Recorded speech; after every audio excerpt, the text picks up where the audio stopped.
Hello students, welcome to another session of my online biology classes जिसका नाम है biology simplified. मैं doctor Shyamala Shah और मेरे कॉन्टैक्ट डिटेल्स आपको दिख रहे हैं स्क्रीन पर। ओके, आज हम शुरू करने जा रहे हैं 11th स्टैंडर्ड टेक्स्ट बुक का जो है 5th chapter, cell structure and organisation. Okay, तो हमने जो है kingdom animalia we have completed और अभी हम नेक्स्ट चैप्टर पे चलते हैं। Alright, which is cell structure and organisation. Okay, तो बहुत ही इंटरेस्टिंग चैप्टर है। ये सेल बायोलॉजी से रिलेटेड चैप्टर है। इसमें आप अलग अलग जो है कंसेप्ट क्लियर करेंगे about what are the basic structures of cells, prokaryotic eukaryotic cells, और फिर यूकैरियोटिक सेल्स के अंदर के जो स्ट्रक्चर्स हैं उसके ऊपर हम स्टडी करेंगे। Okay, so let's begin. It's a very interesting chapter. Okay, बहुत मजा आएगा। तो सेल, राइट, सेल टर्म हम यंग जो क्लासेस हैं वहाँ से हम इसको स्टडी करते आ रहे हैं, देखते आ रहे हैं। तो सेल को हम डिफाइन कैसे करेंगे, है ना।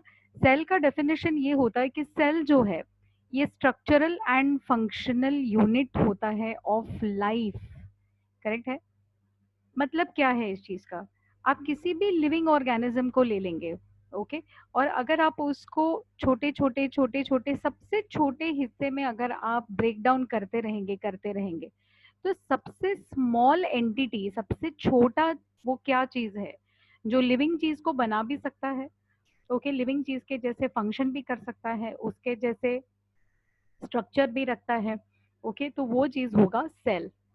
करेक्ट। अब इसको समझाने का दूसरा तरीका है कि जैसे सपोज आपके पास एक बिल्डिंग है, राइट, या तो हम जब छोटे हैं तभी हम बिल्डिंग ब्लॉक्स के साथ खेलते हैं ना, तो वो जो छोटे छोटे बिल्डिंग ब्लॉक्स हैं, राइट, उनको एक के ऊपर एक अलग अलग तरीके से, अलग अलग पैटर्न्स में, अलग अलग डिजाइन में हम जोड़ते हैं तो हमको डिफरेंट डिफरेंट बिल्डिंग्स मिलते हैं। करेक्ट। कभी म्यूजियम बना लेते हैं, तो फिर कभी हम नॉर्मल घर बनाते हैं, तभी बंगलो बनाते हैं या बिल्डिंग बनाते हैं। लेकिन अल्टीमेटली जो छोटा, सबसे छोटा स्ट्रक्चर है वो क्या है, ईंट, है ना। आपको बिल्डिंग बनाना है, the smallest structure that you need to build that building is a piece of brick. Correct. तो ऐसे ही आपको जो लिविंग ऑर्गेनिज्म बनाना है, चाहे वो आपको झाड़ बनाना है, एनिमल बनाना है, मल्टी सेल्यूलर फंगस बनाना है, या वो ह्यूमन बींग हो, आपको सबसे छोटा स्ट्रक्चर क्या चाहिए, उसमें सबसे छोटा स्ट्रक्चर जो है आपको चाहिए है which is a cell. Correct है। तो सेल जो है ये स्ट्रक्चरल और फंक्शनल यूनिट हुआ। स्ट्रक्चरल मतलब आप जिसको जोड़कर अलग अलग तरीके से उसको कनेक्ट कर कर आप स्ट्रक्चर बना सकते हैं। फंक्शनल का क्या मतलब होता है, जो फंक्शन एक बड़ा ऑर्गेनिज्म करता है, फॉर एग्जाम्पल एक्सक्रीशन हो गया, या रेस्पिरेशन हो गया, रिप्रोडक्शन हो गया, वो सारे फंक्शंस एक इंडिविजुअल सेल भी करने की कैपेसिटी रखता है। करेक्ट है। तो सेल जो है क्या है, ये स्ट्रक्चरल यूनिट है, फंक्शनल यूनिट है, सबसे छोटा वो एंटिटी जो स्ट्रक्चरली भी बड़े ऑर्गेनिज्म को बना सकता है, फंक्शनली भी वो बड़े ऑर्गेनिज्म के सारे फंक्शंस कर सकता है। करेक्ट है। सारे लिविंग ऑर्गेनिजम्स में आपको सेल मिलेगा। And another and very important thing, cell की है ना एक इंडिपेंडेंट एग्जिस्टेंस हो सकती है। मतलब क्या, अब जैसे मेरे बॉडी में स्किन है, स्किन है ना लाखों सेल से बनी हुई है। करेक्ट है। तो मेरे बॉडी में वो सब एकजुट होकर स्किन का काम करते हैं, राइट। लेकिन सपोज मैंने ये स्किन के सेल्स को अलग कर दिया और लेबोरेटरी में मैंने एक छोटे से फ्लास्क में उनको न्यूट्रिशन प्रोवाइड कर दिया और वो स्किन सेल्स को वहां पे मैंने डाल दिया, थोड़ा सा कार्बन डाइऑक्साइड भी प्रोवाइड कर दिया, तो क्या होगा, ये जो सेल्स हैं ये इंडिपेंडेंटली, मैं नहीं हूं फिर भी वो इंडिपेंडेंटली अलग से, ओके, वो जो है ग्रो करेंगे, सेल डिवीजन दिखाएंगे, वो सारे फंक्शंस करेंगे जो मेरे स्किन के सेल्स कर सकते हैं। करेक्ट है। तो ये एक बहुत ही it's a very fantastic, very amazing, right, characteristic of the cell, that वो एकजुट होके भी as a part of a tissue और पार्ट ऑफ एन ऑर्गन वो स्पेशलाइज्ड फंक्शंस टेकअप करता है और काम भी करता है। और प्लस अगर हम उसको अलग कर लें और उसको न्यूट्रिशन प्रोवाइड करें तो वो अलग तरीके से भी इंडिपेंडेंटली भी वही काम करता है। Okay, so it's a very very amazing thing really. So cell को अगर हम डिफाइन करें, okay, once again let's go through the definition, complete definition. ये जो पहला इतने बड़े 3-4 सेंटेंसेस हैं, ये सारे एक ही डेफिनेशन है जो सेल को डिस्क्राइब करता है। तो सेल क्या है, वंस अगेन, कि it's a structural and functional unit of life. Unit मतलब वो सिंगल चीज जिससे स्ट्रक्चर या फंक्शन एक लिविंग ऑर्गेनिज्म का तैयार हो सकता है, सारे लिविंग ऑर्गेनिजम्स का। है ना, it is capable of independent existence, मतलब ये अलग से ऑर्गेनिज्म के बाहर भी आके it can live it's life, and ये सारे फंक्शंस जो है जिंदगी के वो परफॉर्म कर सकता है। फंक्शंस मतलब आप जब भी फंक्शन सोचे, think of life processes, for example respiration, excretion, okay. तो सेल्स जो है ये सारी चीजें कर सकती है, करेक्ट है।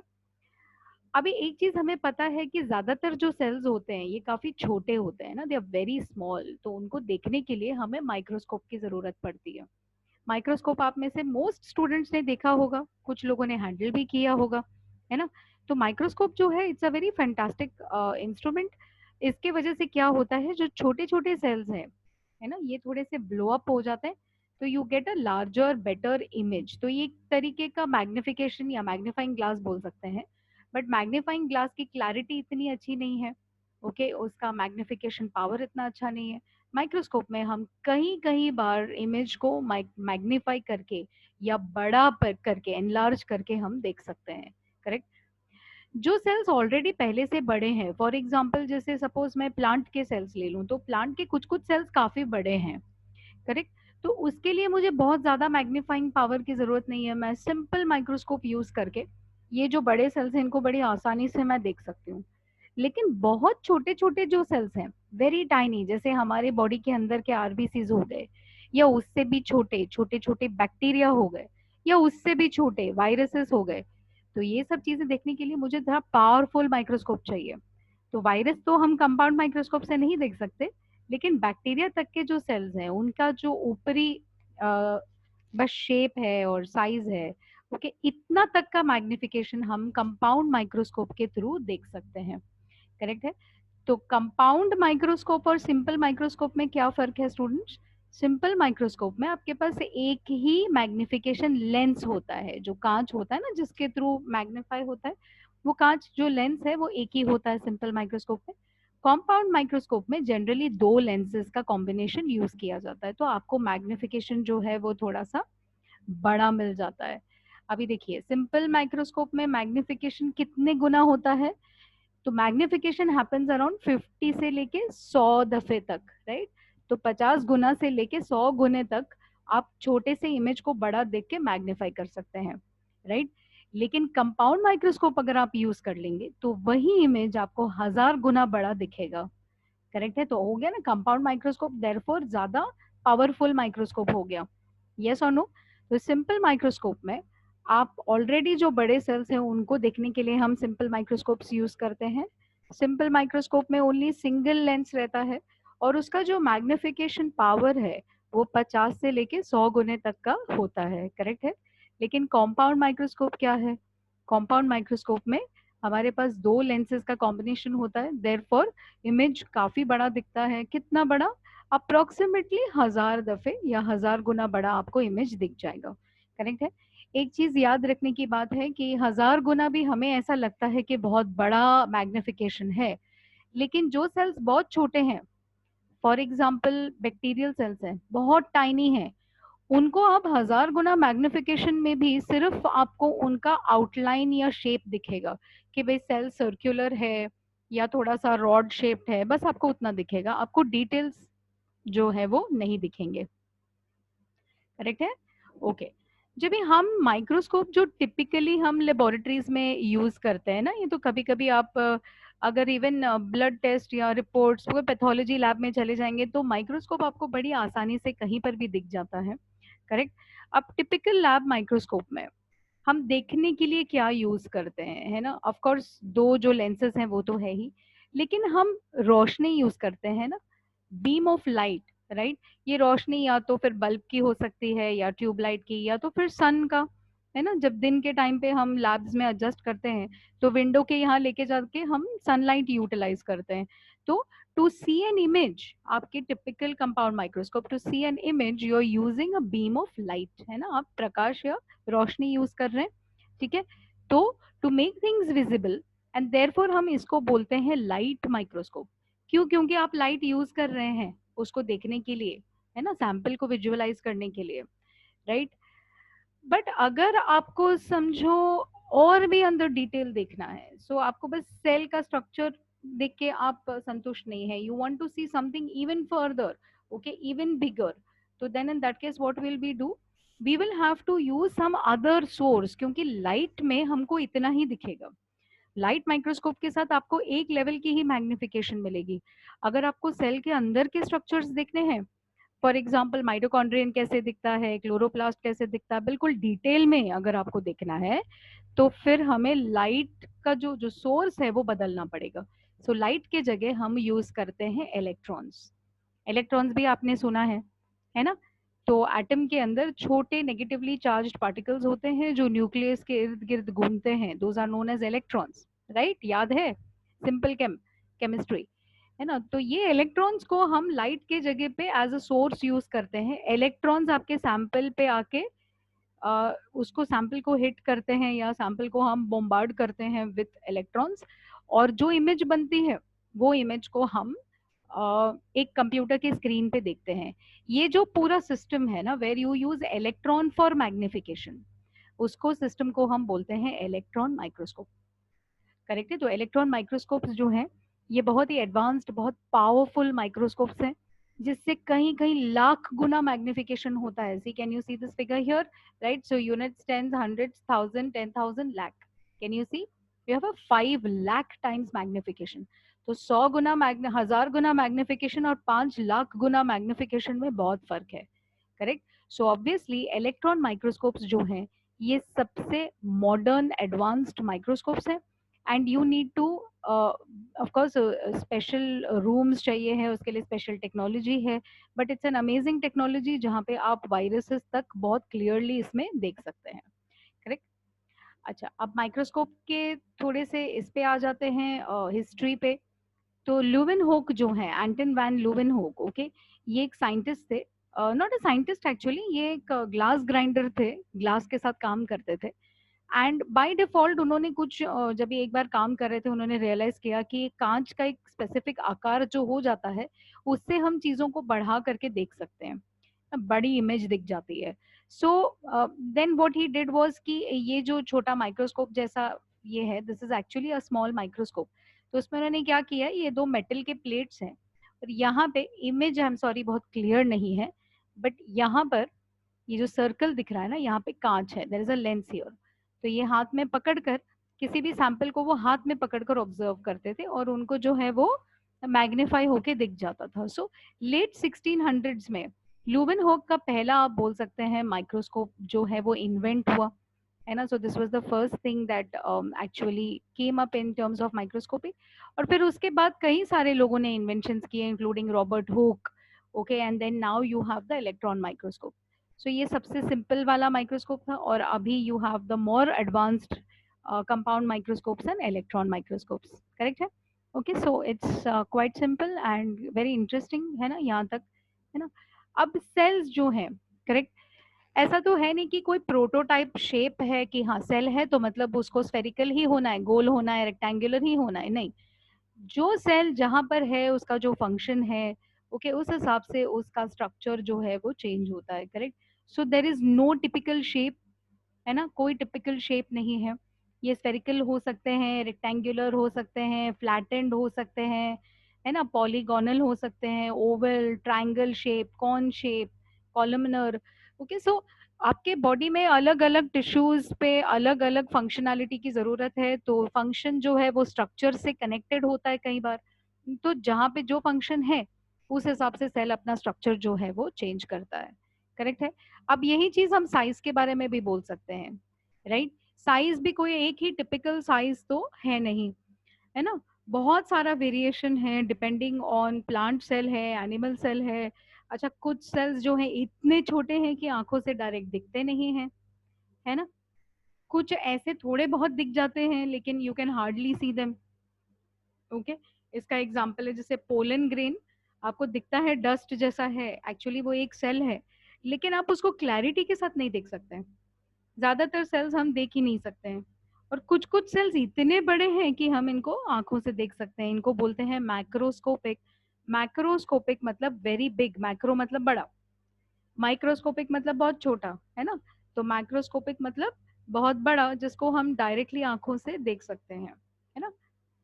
सबसे छोटा सेल जो हम जानते हैं अभी तक, द स्मॉलेस्ट सेल, है ना, ये एक तरीके का बैक्टीरियम है जिसको हम बोलते हैं mycoplasma. Alright, mycoplasma strange bacteria है जिनका सेल वॉल नहीं होता है, बहुत छोटे होते हैं, और इनका जो साइज है अप्रोक्सीमेटली 0.3 माइक्रोमीटर होता है, microns. Okay, 0.3 microns is a very very small size, right. अच्छा, bacterial cell size anywhere from 3 to 5 microns होता है। ये जो सिंबल है ना micro, it is mu, micrometre, और इसको माइक्रॉन्स बोलते हैं, करेक्ट। जो सबसे लार्जेस्ट सेल है, सबसे बड़ा सेल, ओके, वो ऑस्ट्रिच का अंडा होता है, जो शतुरमुर्ग होता है उसका एक अंडा, यस। तो अंडा एक सेल है एक्चुअली, करेक्ट। एक अंडा एक पूरा सेल है, आई एम श्योर ये आपको पता है, करेक्ट। सो चिकन के एग्स या किसी भी एनिमल के जब भी आप एग को देखते हैं, आप एक्चुअली एक सेल को, सिंगल सेल को देख रहे हैं। तो सबसे बड़ा एग जो है वो कौन सा है, शतुरमुर्ग का, जो अप्रोक्सीमेटली 15 सेंटीमीटर तक का साइज जो है वो होता है, करेक्ट है। हमारी बॉडी के सबसे लंबे सेल्स होते हैं नर्व के सेल्स या ब्रेन के cells, correct. So this is a very interesting comparison. बहुत सारे अलग अलग टाइप के अलग अलग फीचर्स हैं सेल के अंदर, करेक्ट। अच्छा, अभी हम आ जाते हैं एक इंटीमेट अंडरस्टैंडिंग पे, जिसका है मतलब cell theory. Okay, cell theory एक ऐसी थियरी है जो दो साइंटिस्ट ने प्रपोज किया था। ये साइंटिस्ट का नाम है श्लाइडन एंड श्वान, या श्वान एंड श्लाइडन, करेक्ट है। सेल थियरी का मतलब क्या है, अभी आपको जो है ये डिटेल में सेल थियरी जो है इसके पॉइंट्स नीचे आएंगे, right, letter on. And from the point of view of NEET भी आपको पढ़ना पड़ता है। बट इन शॉर्ट अगर मुझे आपको बताना है कि ये जो दो साइंटिस्ट हैं इन्होंने क्या प्रपोज किया, कि अगर आप नेचर में देख लेंगे, है ना, कोई भी लिविंग एंटिटी हो, चाहे वो बिल्कुल माइक्रोबियल हो, है ना, फंगस हो या एनिमल हो, प्लांट हो, करेक्ट है, किसी भी लिविंग एंटिटी को अगर आप ले लेंगे, तो इसका सबसे छोटा जो पार्ट आपको मिलेगा जो इंडिपेंडेंटली जी सकता है, ओके, जो ऑर्गेनिजम्स का एंटिटी है, वो होगा cell, correct. So all living things are made up of individual units which are called as cells. और हर सेल में वो कैपेसिटी होती है कि वो एक ऑर्गेनिज्म के सारे स्ट्रक्चर्स एंड फंक्शनल कैपेसिटी को वो पूरा कर सकता है। ये इन शॉर्ट मैं आपको बता रही हूँ कि जो सेल थियरी है ये एग्जैक्टली क्या था, करेक्ट है। लेकिन सेल थियरी में जो श्वान एंड श्लाइडन ने प्रपोज किया था, है ना, वो सेल थियरी में कोई एक्सप्लेनेशन इस बात की नहीं थी कि नए सेल्स कैसे बनेंगे, करेक्ट है। तो श्लाइडन एंड श्वान के सेल थियरी को 1855 में एक तीसरे साइंटिस्ट जो रुडोल्फ वर्चॉफ थे, इन्होंने तीसरा पॉइंट जो है ऐड किया टू द सेल थियरी। और उन्होंने क्या बोला कि नया सेल बनता कैसे है, नया सेल पुराने सेल से बनेगा। ओके, सो व्हाट आप आज जो स्टडी करोगे आगे जाके in the chapter on sale division, तो हमको पता है कि जैसे आपके पास अगर एक स्किन का सेल है, वो स्किन का सेल डिवाइड होके आपको दूसरे नए नए सेल्स जो है वो दे सकता है, करेक्ट है। तो नए स्किन के सेल के आने के लिए आपको पहले स्किन का सेल होना जरूरी है। नया बैक्टीरियम आने के लिए आपके पास पहले बैक्टीरिया वहां प्रेजेंट होना जरूरी है। तो अगर पहले से सेल्स हैं वो डिवाइड होके आपको नए सेल्स जो है वो देंगे। इसको हम ऐसे बोलते हैं कि new cells are formed by cell division from pre existing cells. मतलब सेल डिवीजन होगा और जो पहले सेल्स ऑलरेडी हैं, प्री एग्जिस्टिंग मतलब ये पहले से हैं, इनसे जब इनका सेल डिवीजन होगा तब नए सेल्स जो है वो फॉर्म होगा, करेक्ट है। इसको हम एक ही लाइन में लैटिनिज्म में बोलते हैं ओमनिस सेल्यूला ए सेल्यूला, मतलब all cells come from pre existing cells, correct है। तो ये जो है ये तीसरा पॉइंट या तीसरा इंपॉर्टेंट टेनेट था जो सेल थ्योरी को ऐड किया किसने, रुडोल्फ वर्चॉफ ने, right. So basic cell theory ये दो साइंटिस्ट ने, श्वान एंड श्लाइडन ने प्रपोज किया, और फिर इसके ऊपर थोड़ा सा मॉडिफिकेशन किया रुडोल्फ वर्चॉफ ने, जिन्होंने ये बताया कि नए सेल्स जो है वो प्री एग्जिस्टिंग सेल से आते हैं।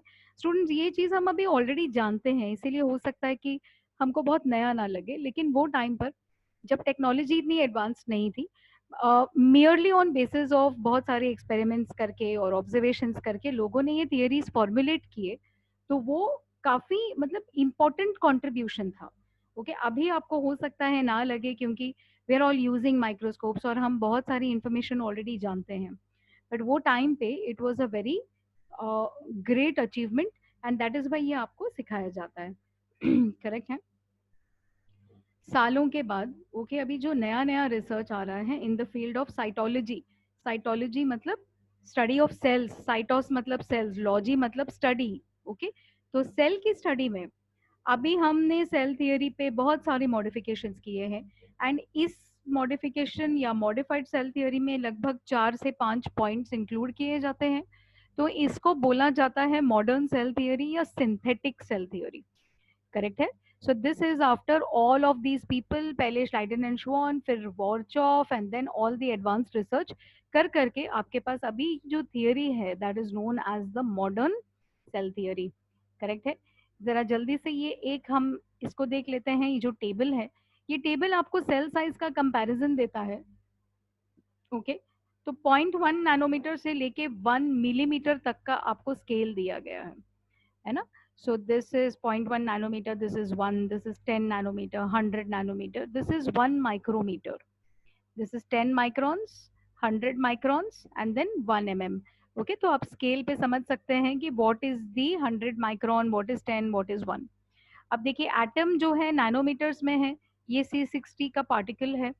ओके, लिपिड्स वगैरह प्रोटीन्स है, ये मॉलिक्यूल्स हैं। करेक्ट है। ये दीज आर आइदर एटम्स और molecules. Correct, these are not organisms. तो इनका सबका जो है ये 10 नैनोमीटर के नीचे तक के स्केल में आपको दिख जाता है। करेक्ट है। अब अप्रोक्सीमेटली 100 नैनोमीटर से आपका वायरस का साइज शुरू होता है। सो यू कैन सी सारे एंटिटीज में से आपका वायरस जो है सबसे टाइनी है ना। देन अप्रोक्सीमेटली 1 माइक्रॉन्स पे you can see the bacterium, you can also see mitochondria, okay, approximately in the same scale.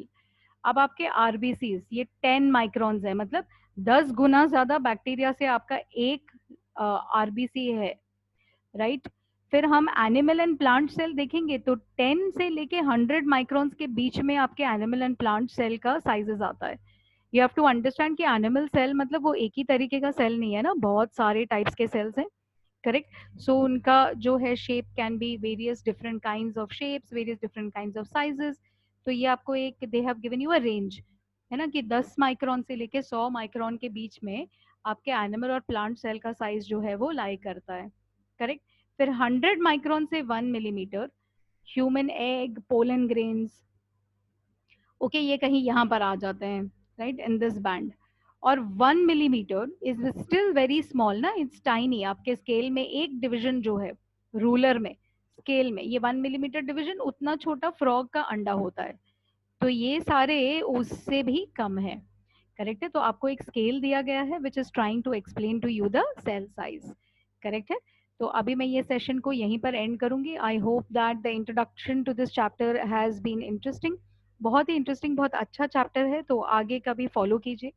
Thank you very much to all of those students जो कंटिन्यूसली मेरे videos को like, share and subscribe कर रहे हैं। Please continue to subscribe. अगर आपको लगता है कंटेंट अच्छा है, आपको मदद हो रही है, तो प्लीज आप सब्सक्राइब भी कीजिए और कंटेंट को शेयर भी कीजिए आपके सारे फ्रेंड्स के बीच में, ओके, सो दैट बहुत सारे स्टूडेंट्स को मदद हो जाएगी। करेक्ट।